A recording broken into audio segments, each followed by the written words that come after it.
কিছু মৃত্যুর আলামত আছে, এটাই প্রমাণ করে এটা ভালো মৃত্যু নয়, এরকম আলামত আছে না নাই? এক নম্বরে হলো আল ইন্তেহার, আত্মহত্যার মৃত্যু। সমাজে আছে না নাই? উখিয়াতে তো নাই না? এদিকেও মরে, কি জন্য?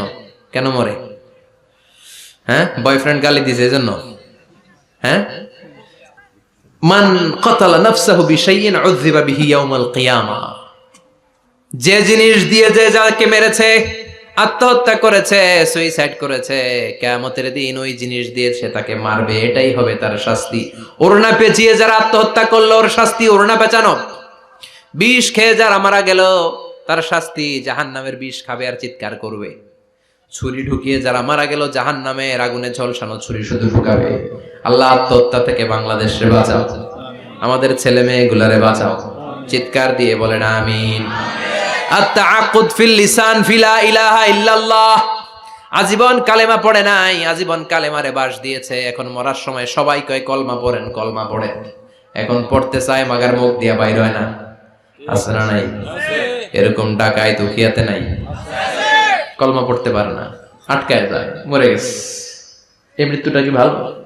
কথা বলে ফি হালাতি শুরব, অনেকে মদ খাইতে খাইতে মরে। আছে না নাই? জুলুম করতে করতে মরে। আছে না নাই? অন্যের জায়গা দখল করে মরে, এরকম আছে না নাই? ফি হালাতি ইরতিকাবিল কাবায়ের, যে কোনো কবিরা গুনাহ করা অবস্থায় যদি মারা যায় এটা খারাপ মৃত্যু, অপমৃত্যু, এটা জান্নাতি মৃত্যু নয়। চিৎকার করে বলেন ঠিক কি না?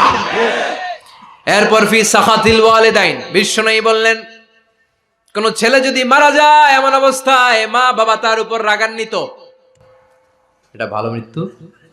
কথা বলেন। গোটা পৃথিবীর বুকে মায়ের চেয়ে আপন কেউ আছে নাকি?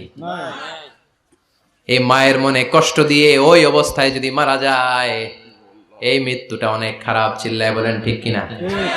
এজন্য মায়ের সাথে খারাপ আচরণ করবেন নাকি? কথা বলেন। যার মা নাই সে জানে মা না থাকার কি জ্বালা, ঠিক কিনা? যখন রাত্রি নিঝুম এই চোখে ঘুম, একলা শুধু ঘরে, তোমায় মনে পড়ে মাগো, তোমায় মনে পড়ে।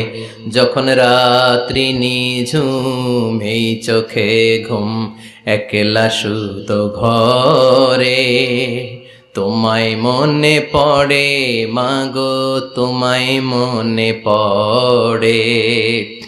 এজন্য মায়ের দোয়া সবচেয়ে বড় দোয়া। মা রেগে আছে, মা বদদোয়া দিয়েছে, বাবা বদদোয়া দিয়েছে, বাবা আপনার উপর অসন্তুষ্ট, ওই অবস্থায় ছেলে মরলে এটা কি ভালো মৃত্যু? এরপরে স্বামী যদি নাখোশ থাকে স্ত্রীর উপর, স্বামী যদি স্ত্রীর উপর রেগে থাকে, অসন্তুষ্ট থাকে, ওই অবস্থায় স্ত্রী যদি মারা যায় এটাও খারাপ মৃত্যু। চিল্লায় বলেন এটাও খারাপ মৃত্যু। এরপরে লাউ ফারিহাল মুসলিমুনা বিমাউতি, কোন লোক মারা গেলে যদি এলাকার মুসলমানরা খুশি হয় এটা কি ভালো মৃত্যু নাকি?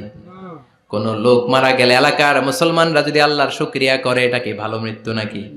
আমরা কি ভালো মৃত্যু চাই নাকি খারাপ? আমরা শাহাদাতি মৃত্যু চাই, ঈমানের মৃত্যু চাই। পড়েন আমিন। এজন্য রব্বুল আলামিন বলেন বাল তুসিরুনাল হায়াতাদ দুনিয়া ওয়াল আখিরাতু খায়রুন ওয়া আবকা। ক্ষণস্থায়ী দুনিয়াটাকে তোমরা বড় মনে করো, এটা বড় না, বড় হলো আখিরাতের জীবন। এজন্য আখিরাতের জীবনের জন্য প্রস্তুতি দরকার আছে না নাই? মরণ হচ্ছে সবচেয়ে বড় প্রস্তুতি, মরণের চিন্তা।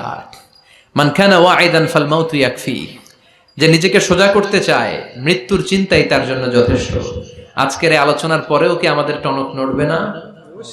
আজকের এই কথাগুলোর পরেও কি মৃত্যু নিয়ে আমরা ভাববো না? আজকের আলোচনার পরেও কি আমার হিসাব শুরু হওয়ার আগে আমি একটু নিজের হিসাব কষে নিব না? আল্লাহ আমাদের সবাইকে কথাগুলো বুঝার ও আমল করার তৌফিক দান করুক। আমরা পড়ি আমিন।